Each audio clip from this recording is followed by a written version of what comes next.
Hello, good morning. Nganong niingon ko nga ang kaluwasan grasya kay nga naman kung atong kaugalingon ang atong saligan di kita kapasa sa standard sa Ginoo.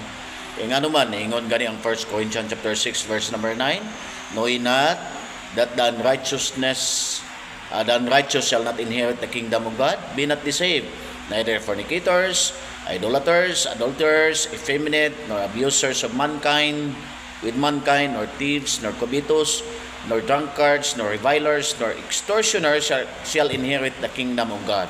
Naingon ang Biblia nga wa gani bisag drunkard, di gud kasulod sa gingarian sa Dios.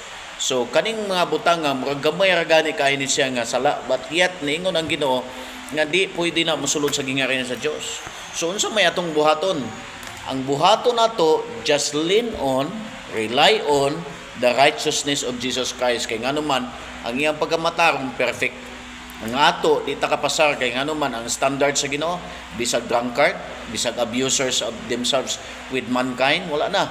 Nor thieves, kawatan, at the time nga nangawat kag kaduha, okay, tawag na kag kawatan or nangawat ka, gitawag kag kawatan.